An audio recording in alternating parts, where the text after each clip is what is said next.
सलाम बच्चों। आज हम 10th क्लास की फिजिक्स के चैप्टर नंबर 11 की न्यूमेरिकल्स करेंगे। न्यूमेरिकल नंबर 1 है a normal conversation involves sound intensities of about 3 multiply 10⁻⁻⁶ वाट पर मीटर स्क्वायर। एक हमारी जो आम सी गुफ्तगू होती है, बातचीत होती है, उसके अंदर जो इंटेंसिटी शामिल होती है वो 3 × 10⁻⁶ वाट पर मीटर स्क्वायर की होती है। What is the decibel level for this intensity. इस इंटेंसिटी के लिए आपने इसका डेसिबल लेवल फाइंड आउट करना है। और सेकंड वन क्या है, what is the intensity of the sound for 100 decibel. और फिर आपको दूसरी कंडीशन क्या दी है, आपको 100 डेसिबल दिया हुआ है, यानी आपको डेसिबल लेवल दिया हुआ है, उसके लिए आपने इसकी इंटेंसिटी फाइंड आउट करनी है। तो इस न्यूमेरिकल के होंगे हमारे दो पोर्शन। तो नंबर 1 पोर्शन में जो हमें गिवन डाटा है, पहले तो आप उसको लिख लें। पहले जी आपको क्या गिवन है, आपको तो एक दी हुई है साउंड की इंटेंसिटी जिसको मैं रिप्रेजेंट कर रही हूँ आई से, और वो है 3 × 10⁻⁶ वाट पर मीटर स्क्वायर। ठीक है, अब इस न्यूमेरिकल के अंदर हमें ज़रूरत पड़ने वाली है फेंटेस्ट इंटेंसिटी ऑफ साउंड की, जिसको मैं आई नॉट से रिप्रेजेंट कर रही हूँ। वो है 10⁻⁻12 वाट पर मीटर स्क्वायर। अब जो हमने बच्चों डेसिबल लेवल फाइंड आउट करना है, वो डेसिबल लेवल हो या फिर इंटेंसिटी लेवल हो, दोनों ही एक ही बात है। अब जो हमारा इंटेंसिटी लेवल या डेसिबल लेवल है, उसको हम डिफाइन करते हैं L-L0 से। अब यहाँ पे जो L है ये रिप्रेजेंट कर रहा है आपको लाउडनेस ऑफ अननोन साउंड की। ठीक है, यानी ऐसा साउंड की लाउडनेस जिसकी हमने मालूम करनी है, जिसका पता नहीं है। और L0 क्या होता है, L0 जो है ये हमारा फेंटेस्ट ऑडिबल साउंड की लाउडनेस होती है। तो जब हम इन दोनों का डिफरेंस ले लेते हैं, यानी जो लाउडनेस हमें अननोन साउंड की दी हुई होती है और जो हमें फेंटेस्ट ऑडिबल साउंड की लाउडनेस है, उसको जब हम डिफरेंस लेते हैं, उसी को तो हम इंटेंसिटी लेवल कह देते हैं। इंटेंसिटी लेवल या उसका दूसरा नाम क्या हो जाएगा, डेसिबल लेवल। तो एक्चुअल में हमने L-L0 फाइंड आउट करना है। तो अगर आप यहाँ पे फॉर्मूला अप्लाई करें इंटेंसिटी लेवल का, तो आप तो सिंपल लिख सकते हैं इंटेंसिटी लेवल, या फिर उसको आप लिख सकते हैं डेसिबल लेवल।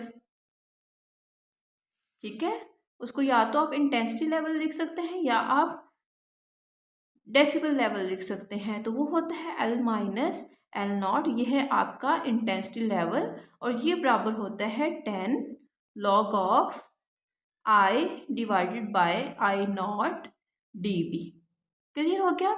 अब इस फॉर्मूले के अंदर आप अपनी पुट करें वैल्यूज, और जब आप वैल्यूज पुट करेंगे तो आपको इंटेंसिटी लेवल मिल जाएगा। तो यहाँ पे लिख लेते हैं L-L0 is equal to 10 log, put करें वैल्यूज को, आई है 3 × 10⁻⁻⁶ वाट पर मीटर स्क्वायर।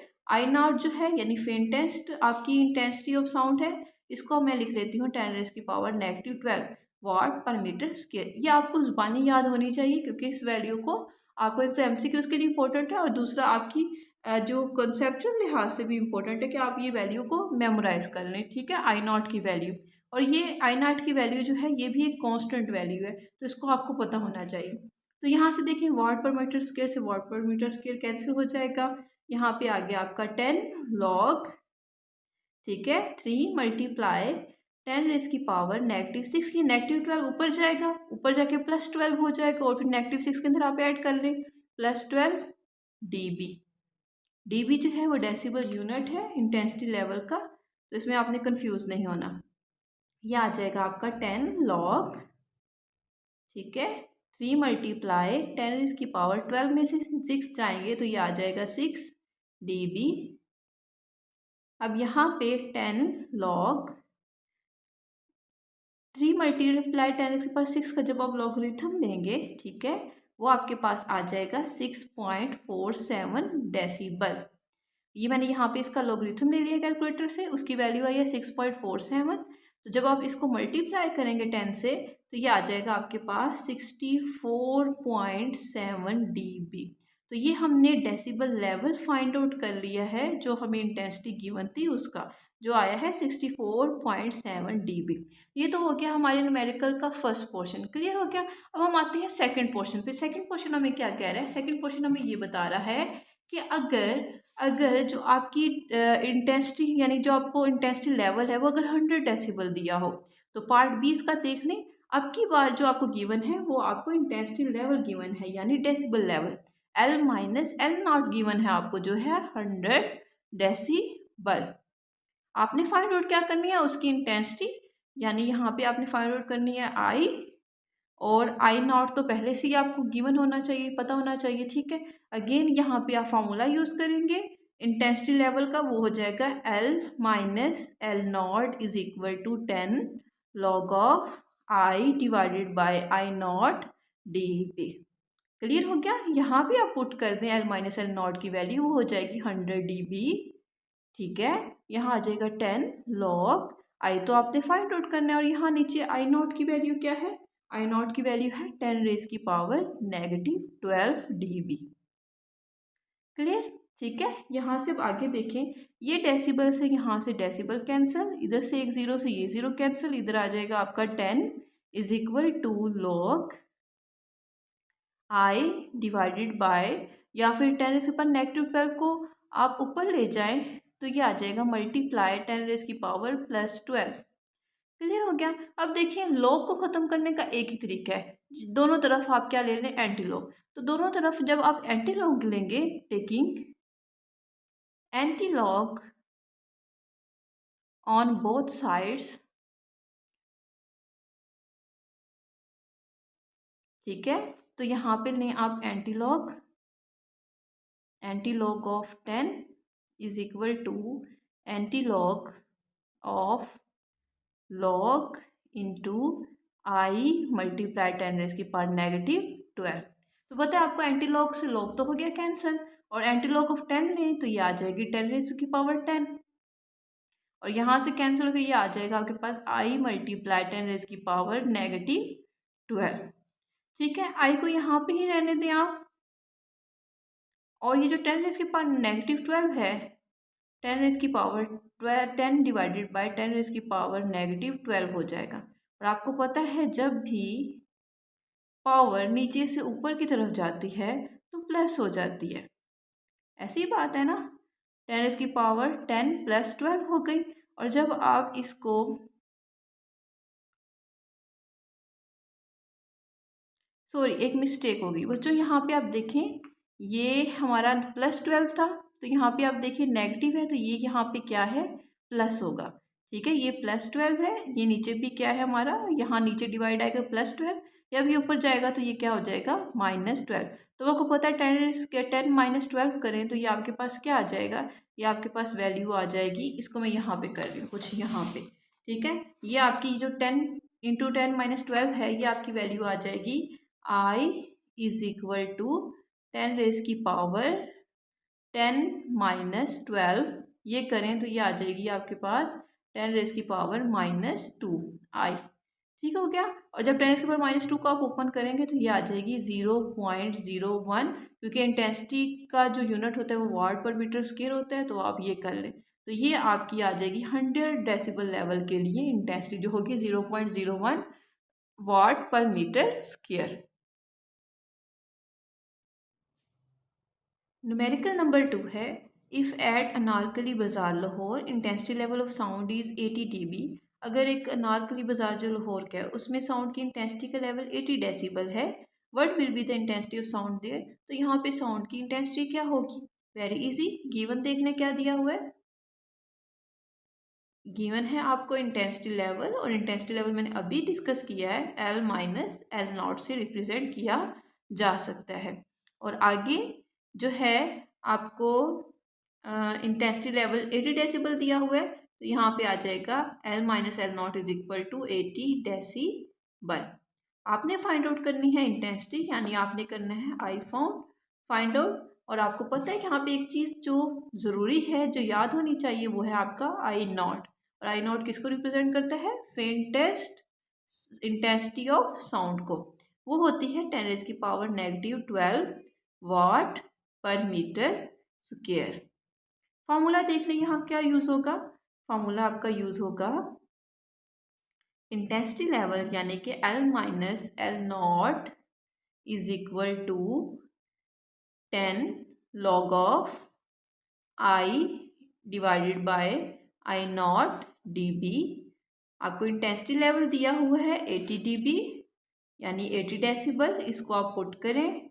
आपने इंटेंसिटी फाइंड आउट करनी है, तो जो आपकी फेंटेस्ट साउंड इंटेंसिटी है उसको तो पुट करें, जो आपको पता है पहले से 10 - -12 वाट पर मीटर स्क्वायर dB। ठीक है, डेसिबल से डेसिबल कैंसिल आउट, 10 1 जार 10 और 10 8 जार 80, यहाँ आ जाएगा 8। ये आ गया आपका लोग। 10 इसके पावर -12 को आप ऊपर लेके जाएं तो ये आ जाएगा 10 इसकी power 12 multiply by I. Logarithm को खत्म करने के लिए एक ही हल है, उसके एंटी लॉग लेंगे। तो taking antilog on both side, दोनों तरफ आप एंटी लॉगरिथम ले लें इसका। ठीक है, यहाँ पे भी आप एंटी लॉग ले लें, लॉग का एंटी लॉग ले लें। अब लॉग कैसे बचेगा, एंटी लॉग आ गया और एंटी लॉग तो लॉग को ख़त्म कर देगा, इसका असर हो गया ख़त्म और ये हो जाएगा 10 इसके पावर 12 मल्टीप्लाई बाय आई और ये आ जाएगा 8। आई को यहाँ ही रहने दें आप।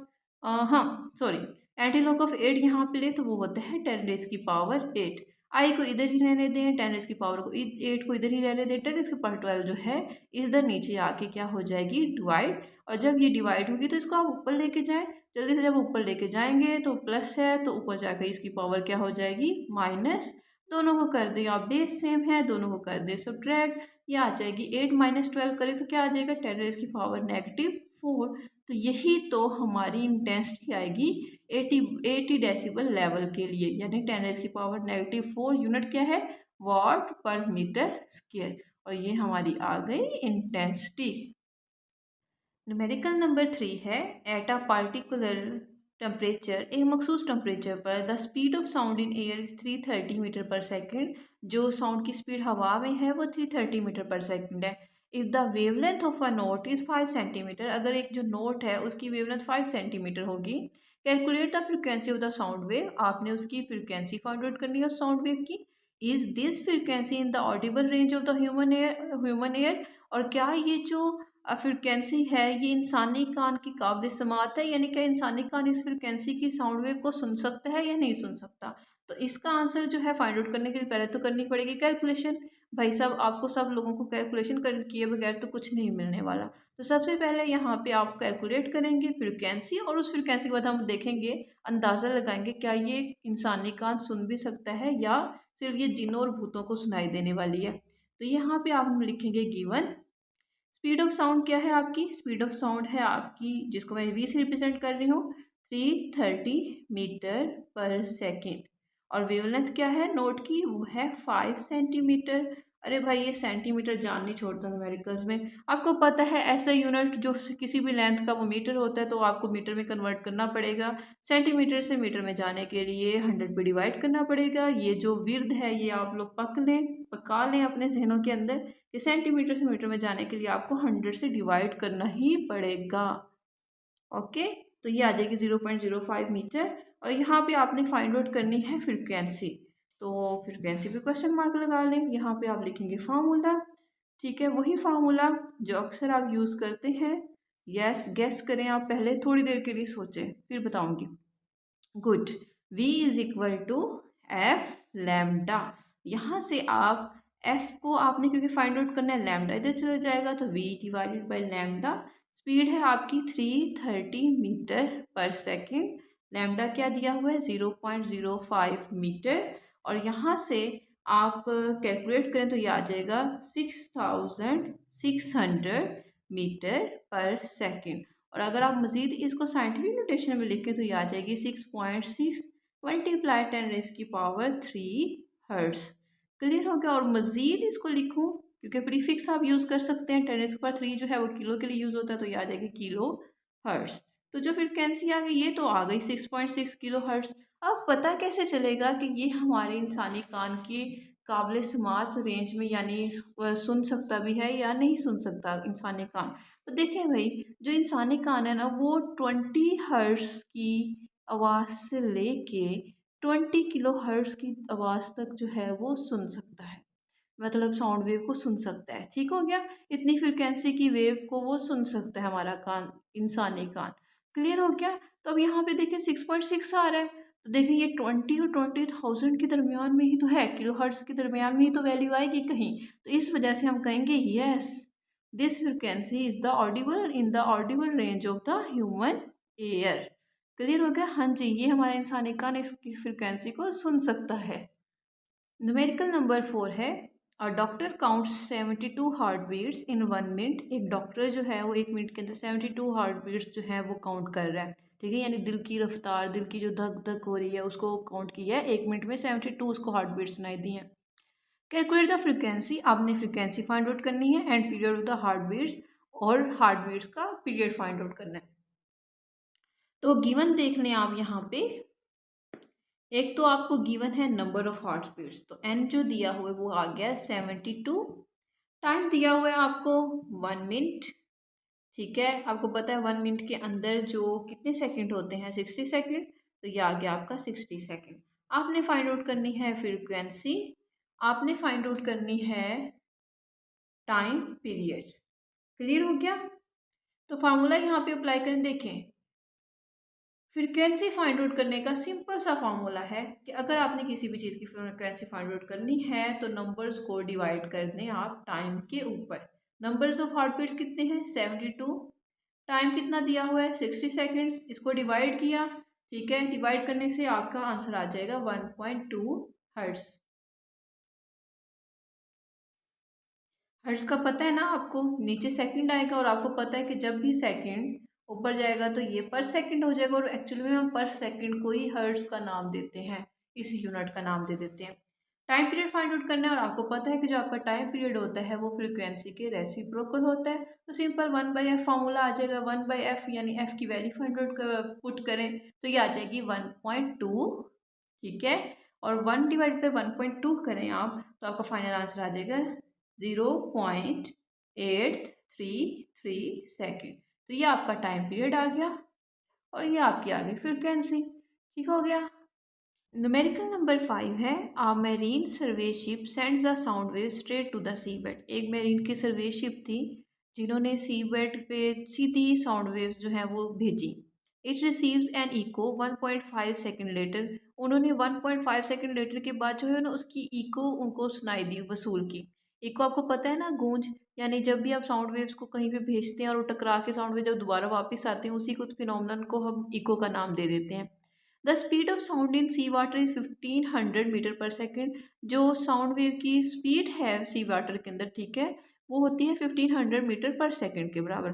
Find the depth of the sea at this position. आपने उसकी गहराई मालूम करनी है कि जहाँ पे जो मेरीन सर्वे शिप था उसने वो जो वेव सेंड भेजी थी सी बेड पे समंदर के, उस जगह पर उसकी गहराई क्या होगी। क्वेश्चन को थोड़ा केयरफुली आप समझें। वो आपसे ये स्टोरी कह रहे हैं आपको, यानी ये एक मैरीन सर्वे शिप थी, ठीक है, गई। अब उसने क्या किया, इसने स्ट्रेट यहाँ से साउंड वेव्स जो है वो सी बेड को पहुँचाए। अब सी बेड क्या होता है, ये वो जगह होती है जहाँ पे आपकी समंदर की गहराई ख़त्म हो जाती है, यहाँ पे फिर एक नए सिरे से जो है वो ज़मीन शुरू हो जाती है, उसी को हम सी बेड का नाम देते हैं। क्लियर हो गया? यानी सिंपली जहाँ पे आपका सी की गहराई ख़त्म हो जाती है, ठीक होगी, जहाँ पे आपकी सी ख़त्म हो गया उसको सी बेड का नाम दे देते हैं। यह दूध है एक सी बेड। तो यहाँ पे क्या हुआ, इन्होंने वेव सेंड की, क्लियर है, यहाँ से साउंड वेव होती होती होती सी बेड को पहुँची। अब क्या होगा, यहाँ से साउंड वेव दोबारा रिफ्लेक्ट बैक भी तो होगी। जब ये रिफ्लेक्ट बैक हुई साउंड वेव और दोबारा मेरीन सर्वे शिप तक पहुंची, तो इसने जो टोटल टाइम लिया वापिस आने का वो एक्चुअल में है आपकी 1.5 सेकेंड लेटर। ठीक है, यानी 1.5 सेकेंड है। तो इस टाइम को मैं नाम दे देती हूँ, जो गिवन आपको एक दी हुई है चीज़, एहतियात से समझे, बहुत इंटरेस्टिंग क्वेश्चन है। यानी जो उसने टोटल टाइम लिया वेव ने जाने और वापस आने में, वो कितना लिया 1.5 सेकेंड का। अब उसकी स्पीड दी हुई है आपको साउंड वेव की, यानी जिस स्पीड से साउंड वेव सी के अंदर ट्रेवल की वो है आपकी 1500 मीटर पर सेकेंड। आपको स्पीड देती है 1500 मीटर पर सेकेंड। अब वो आपसे पूछ रहे हैं कि उस पोजीशन के ऊपर आप बताएं कि कितनी गहराई होगी। या तो आप उसको एच का नाम दे दें या फिर आप उसको एस का नाम दे दें, क्योंकि आपने डिस्टेंस ही तो फाइंड आउट करना है, यानी आपने गहराई फाइंड आउट करनी है। अब देखिए डिस्टेंस क्या होगा, जो एस, एस वो डिस्टेंस है जो इस वेव ने ट्रेवल किया। वेव ने डिस्टेंस कैसे ट्रेवल किया, एक गई, जाके वापस आई, तो आने और जाने का जो टोटल डिस्टेंस होगा उसको मैंने एस से रिप्रेजेंट कर दिया है। तो यहाँ पे आपने एक्चुअल में तो रिप्रेजेंट डेप्थ फाइंड आउट करनी है, लेकिन सबसे पहले आपको एस फाइंड आउट करना पड़ेगा, टोटल डिस्टेंस। और टोटल डिस्टेंस का फॉर्मूला आप लोगों ने पढ़ा हुआ है, सोचें ज़रा क्या होता है formula. Yes, S is equal to V T. तो यहाँ पे आप पुट करें simply speed 1500 metre per second. Time put करें 1.5 सेकेंड, और यहाँ से जब इसको मल्टीप्लाई करें तो ये आ जाएगा 2250 मीटर। ये आ गया आपका डिस्टेंस। क्लियर हो गया। अब तो ये तो टोटल डिस्टेंस आने और जाने का, ये तो नहीं डिफाइन करेगा आपकी डेप्थ को तो वन साइडेड डिस्टेंस डिफाइन करेगा। तो इसलिए डेप्थ जो सी की आप फाइंड आउट करेंगे वो होगी H is equal to S by 2, यानी जो टोटल डिस्टेंस उस वेव ने तय किया है उसका जब आप हाफ ले लेंगे तो वो डिफाइन करेगा आपकी डेप्थ इन ना सी। तो यहाँ पे एस पुट करें 2250 मीटर डिवाइडेड बाय 2। क्लियर है। और यहाँ से आ जाएगी 1125 मीटर। ये आ गई आपकी उसकी डेप्थ सी की। अगर आपको ये समझ में आ गया है तो कमेंट में ज़रूर बताइएगा, क्योंकि ये काफ़ी इंटरेस्टिंग था क्वेश्चन। क्लियर हो गया। यानी आपने जो डेप्थ फाइंड आउट करनी है वो तो एक्चुअल में वो डिस्टेंस होगा जो वेव ट्रेवल करेगी, यानी वो डिस्टेंस जिसका आप हाफ ले लेंगे वो ही डेप्थ होगी। न्यूमेरिकल नंबर 6 है, a student clapped his hands near a cliff and heard the echo after 5 second. एक स्टूडेंट ने क्या किया, एक क्लिफ यानी चट्टान के करीब ही खड़े होकर ना ताली बजाई। क्लियर हो गया। क्लैप्ड हिज हैंड मतलब ताली बजाई। जब उसने ताली बजाई तो 5 सेकंड के बाद उसने इको सुनी, यानी गूंज सुनी। गूंज क्या, मैंने फिर आपको बताया था कि जब भी साउंड किसी चीज़ के पास जाती है और टकरा के वापस आती है उस फिनोमिनन को हम इको का नाम दे देते हैं। तो जो टोटल टाइम लगा उस वेव को जाने और वापस आने में वो लगा 5 सेकेंड। यहाँ पे गिवन में एक तो आप लिख लें कि टाइम दिया हुआ है आपको। ठीक है, टाइम कितना दिया हुआ है, 5 second. What is the distance of the cliff from the student if the speed of sound is taken as 346 metre per second. यानी अगर स्पीड ऑफ साउंड जो है वो 346 मीटर सेकेंड पर सेकेंड दी हो तो आप ये बताएं कि उस स्टूडेंट और उस चट्टान के दरमियान फासला कितना है, वो आपने फाइंड आउट करना है। तो एक तो सेकेंड वन हो गई आपको स्पीड गिवन है 346 मीटर पर सेकेंड। ठीक हो गया। उसके बाद आपने क्या फाइंड आउट करना है, आपने डिस्टेंस फाइंड आउट करना है, यानी कितने डिस्टेंस पे वो स्टूडेंट उस चट्टान से दूरी पर खड़ा हुआ है। ठीक है। अब यहाँ पे क्या करें, सेम जो भी पिछले न्यूमेरिकल में मैंने किया ना प्रोसेस वैसा ही करेंगे। आपने लगा देना वही फार्मूला जो आपको S is equal to V T वाला मालूम है। S is equal to V T. पहले तो आप ये चेक करेंगे ना कि इस वेव ने कितना ट्रैवल किया है, क्योंकि आपको टोटल टाइम दिया हुआ है, आपको उसकी स्पीड दी हुई है। आप इसका डिस्टेंस फाइंड आउट फासला जो है वो फाइंड आउट कर सकते हैं कि इसने कितना फासला तय किया, यानी जाने और आने में। तो वो हो जाएगा S is equal to V आपका आ जाएगा 346 मीटर पर सेकेंड। टाइम है आपका 5, मल्टीप्लाई करें इनको तो ये आ जाएगा 1730 मीटर। ये आपका आ गया एस। अब ये एस क्या है, एस वो डिस्टेंस है जो इस वेव ने टोटल ट्रेवल किया जाने और आने में। आपने तो सिर्फ वो डिस्टेंस फाइंड आउट करना है कि यहाँ पे स्टूडेंट और जो क्लिफ के दरमियान का फासला है वो कितना होगा। तो उसको मैंने रिप्रेजेंट कर दिया डी से, वो होगा जो इसका हाफ होगा, यानी वन साइडेड होगा। तो वन साइडेड आप कैसे निकालेंगे, एस बाय 2। तो 1730 मीटर डिवाइडेड बाई आप 2 कर दें तो फाइनल जो आपका डिस्टेंस आ जाएगा वो आ जाएगा d is equal to 865 metre. तो यानी एक स्टूडेंट और क्लिफ के दरमियान जो फासला है वो है 865 मीटर। न्यूमेरिकल नंबर 7 है, a ship sends out ultrasound that returns from the sea bed and is detected after 3.42 second. एक शिप ने क्या किया, इसने एक अल्ट्रासाउंड सेंड की सी बेड पे। ठीक है, वो सी बेड से टकराने के बाद 3.42 सेकेंड पे पहुंची।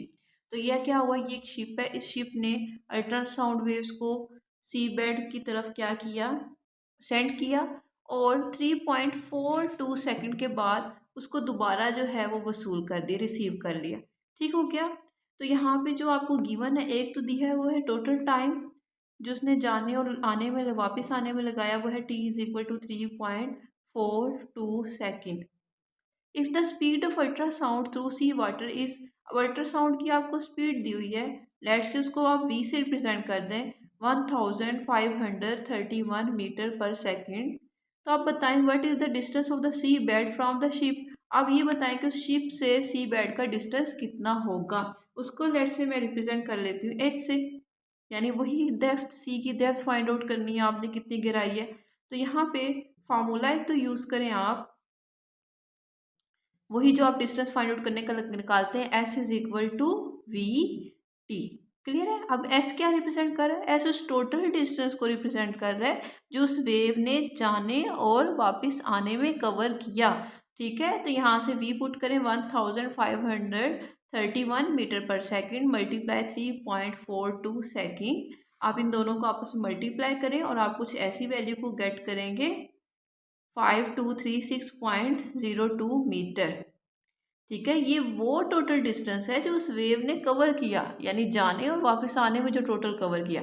आपने तो सिर्फ जो है वो हाइट फाइंड आउट करनी है, तो वो क्या होगी, वो इस टोटल डिस्टेंस की हाफ होगी, जिसको मैंने एच से रिप्रेजेंट कर दिया। तो ये आ जाएगा H is equal to S by two. S को लिखे 5236.02 डिवाइडेड बाय टू। जब आप इसको डिवाइड करेंगे तो अप्रोक्सीमेटली आपका आंसर आ जाएगा 2618 मीटर। तो जो आपकी शिप है और सी बेड के दरमियान का जो फासला है वो 2618 मीटर है। न्यूमेरिकल नंबर 8 है, the highest frequency sound humans can hear is about 20,000 hertz. जो सबसे हाईएस्ट फ्रिक्वेंसी की साउंड है ना, यानी जो मैक्सिमम इंसान सुन सकता है, वो 20,000 हर्ट्ज की फ्रिक्वेंसी वाली साउंड है। What is the wavelength of sound in air at this frequency at a temperature 20 degree centigrade. 20 degree centigrade के टेम्परेचर पर, इस फ्रिक्वेंसी पर एयर में जो साउंड की वेवलेंथ है वो कितनी होगी। What is the wavelength of the lowest sound we can hear of about 20 hertz. और उस साउंड की वेवलेंथ कितनी होगी जो मिनिमम हम सुन सकते हैं, जो मिनिमम हम इंसानी कान या जो इंसान सुन सकता है आवाज़, वो 20 हर्ट्ज की फ्रिक्वेंसी वाली होती है। Assume the speed of sound in air at 20 degree centigrade is 343 metre per second. और आप फिर फर्ज कर लें कि जो 20 डिग्री सेंटीग्रेड पर साउंड की स्पीड है वो 343 मीटर पर सेकेंड है। तो यानी आपने एक तो मैक्सिमम फ्रिक्वेंसी के लिए वेवलेंथ फाइंड आउट करनी है और दूसरा आपने मिनिमम फ्रिक्वेंसी के लिए वेवलेंथ फाइंड आउट करनी है। अगर इसका शॉर्ट में फॉर्म में बताऊं तो यहाँ पे आप लिख लें गिवन। गिवन क्या दिया हुआ है आपको, एक तो मैक्सिमम फ्रिक्वेंसी को आप F1 का नाम दे दें जो दी हुई है 20,000 हर्ट्ज, या फिर 20 किलो हर्ट्ज का नाम भी दे सकते हैं आप इसको। और एक मिनिमम फ्रिक्वेंसी 20 हर्ट्ज दी हुई है आपको। आपने मैक्सिमम फ्रिक्वेंसी पर वेवलेंथ फाइंड आउट करनी है जिसको मैं लैम्डा 1 का नाम दूंगी, और मिनिमम फ्रिक्वेंसी पे वेवलेंथ फाइंड आउट करनी है जिसको मैं लैम्डा 2 का नाम दे दूंगी। आपको स्पीड दी हुई है, स्पीड जो है 343 मीटर पर सेकंड है। एक हमेशा बात आपने याद रखनी है, अगर मीडियम सेम है ना, वो जो यहाँ पे जो साउंड ट्रेवल कर रही है ना, दोनों सूरत हाल में एयर ही है। तो अगर मीडियम सेम है ना तो साउंड की स्पीड भी क्या होती है, सेम होती है। ये आपको बात पता होना चाहिए। तो चाहे आप ये वाला केस डिस्कस करें मैक्सिमम फ्रिक्वेंसी वाला या फिर मिनिमम फ्रिक्वेंसी वाला, तो दोनों में स्पीड जो है वो एक ही रहेगी। तो इसने हमारी जो कैलकुलेशन है उसको थोड़ा इजी कर लिया है। कैसे इजी कर लिया, आप सिंपल एक फार्मूला लगाएं, जो अभी तक आप फार्मूला लगाते आ रहे हैं स्पीड को फाइंड आउट करने का। वो क्या फार्मूला आपको होता था, v is equal to F lambda. अगर आप ये केस नंबर 1 को डिस्कस कर रहे हैं, मैक्सिमम फ्रिक्वेंसी के लिए आपने वेवलेंथ फाइंड आउट करनी है, तो मैं यहाँ पे F1 और लैम्डा 1 का नाम दे देती हूँ। आपने लैम्डा 1 फाइंड आउट करना है, तो आप F1 को इधर ले जाएं, v डिवाइडेड बाय क्या हो जाएगा F1। v दिया हुआ है आपको 343 मीटर पर सेकंड, F1 दिया हुआ है आपको 20,000 हर्ट्ज। ठीक है, इसकी वैल्यू निकालें तो ये आ जाएगी 0.0171 मीटर। और थोड़ा अगर आप इसको साइंटिफिक नोटेशन में लिख लें तो लैम्डा 1 जो है ये आ जाएगी 1.7 मल्टीप्लाई 10 रेज की पावर -2 मीटर। क्लियर हो गया। तो ये आ गई हमारी मैक्सिमम फ्रिक्वेंसी वाली साउंड वेव की वेवलेंथ। ठीक है, अब नेक्स्ट क्या है, अब मिनिमम फ्रिक्वेंसी वाली जो साउंड वेव है उसकी हम फ्रिक्वेंसी को फाइंड आउट करते हैं, सॉरी उसकी हम वेवलेंथ को फाइंड आउट करते हैं। तो अगेन वही formula v is equal to, अब की बार सेकंड केस डिस्कस कर रहे हैं तो F2 लैम्डा 2 का नाम दे देते हैं, और यहाँ पे आपने लैम्डा 2 फाइंड आउट करना है तो ये आ जाएगा v बाय F2। तो अगेन स्पीड तो वही रहेगी 343 मीटर पर सेकेंड। फ्रिक्वेंसी को पुट कर दें आप 20 हर्ट्ज।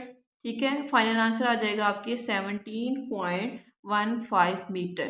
तो अब यहाँ पे देखें मिनिमम फ्रिक्वेंसी के लिए आपकी ये वेवलेंथ आ गई। तो अगर आप इन दोनों वेवलेंथ का मुआवजना करें तो यहाँ पे देखिए आपको क्या लगेगा, मैक्सिमम फ्रिक्वेंसी के लिए आपकी वेवलेंथ मिनिमम आई और मिनिमम फ्रिक्वेंसी के लिए आपकी वेवलेंथ क्या आई, मैक्सिमम। तो यहाँ से हम ये भी फाइंड आउट कर सकते हैं कि जो आपकी फ्रिक्वेंसी है उसका वेवलेंथ से इनवर्स रिलेशन है, यानी अगर वेवलेंथ ज़्यादा है तो फ्रिक्वेंसी कम, और अगर फ्रिक्वेंसी ज़्यादा है तो वेवलेंथ कम हो जाएगी। ठीक है, या फिर अगर फ्रिक्वेंसी ज़्यादा है तो वेवलेंथ आपकी क्या हो जाएगी, कम। तो ये हमारे रिजल्ट्स हैं। ठीक है, यानी वेवलेंथ और फ्रिक्वेंसी रेसिप्रोकल है, एक चीज़ को बढ़ाएं दूसरी चीज़ कम हो जाती है, दूसरी को बढ़ाएं तो पहली चीज़ कम हो जाती है। न्यूमेरिकल नंबर 9 है and our final numerical. A sound wave has a frequency of 2 kHz। एक साउंड वेव की जो फ्रिक्वेंसी है वो 2 kHz है और उसकी वेवलेंथ 35 सेंटीमीटर है। How long will it take to travel 1.5 kilometre.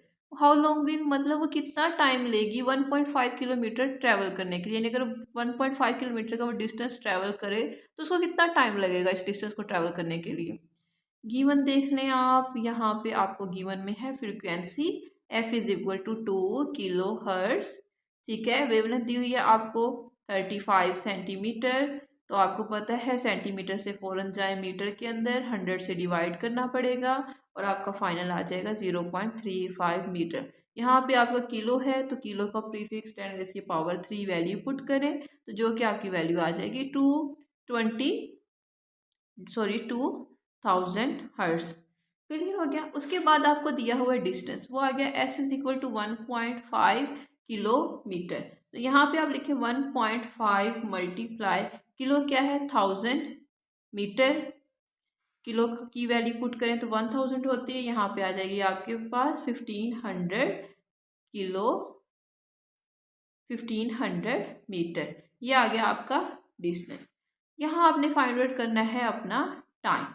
तो अब यहाँ पे देखिए कोई ऐसा फॉर्मूला तो नहीं है कि इन तीनों वैल्यूज़ को पुट करें और आपका टाइम आ जाए। आपको यहाँ पे टाइम फाइंड आउट करने के लिए एक तीसरी चीज़ की भी, सॉरी चौथी चीज़ की भी ज़रूरत पड़ने वाली है। वो चौथी चीज़ क्या है, वो है आपकी स्पीड। तो एक फार्मूला होता है आपका स्पीड का v is equal to F lambda. इसमें आप सिंपल फ्रिक्वेंसी की वैल्यू पुट करें 2000 हर्ट्ज, लैम्डा क्या है 0.35 मीटर, वो पुट करें, फाइनल आपका आंसर आ जाएगा 700 मीटर पर सेकंड। ये स्पीड निकली। अब स्पीड क्यों निकाली, क्योंकि इससे हमारा जो टाइम है वो आसानी से निकल है। आपने यहाँ पे डिस्टेंस का फॉर्मूला अगेन पुट करना है, s is equal to V T वाला। यहाँ पे आप देखें डिस्टेंस आपको दिया हुआ है 1500, स्पीड आपको दी हुई है 700 मल्टीप्लाई बाय टाइम, टाइम को इधर ही रहने दें, 700 को उधर जाके क्या कर दें आप डिवाइड कर दें। तो जब आप इसको डिवाइड करेंगे तो आपका फाइनल आंसर आ जाएगा 2.1 सेकेंड। ये आपका वो टाइम होगा जो आपकी वेव साउंड वेव जो है 1.5 किलोमीटर का डिस्टेंस ट्रैवल करने के लिए लेगी। क्लियर हो क्या? Thank you.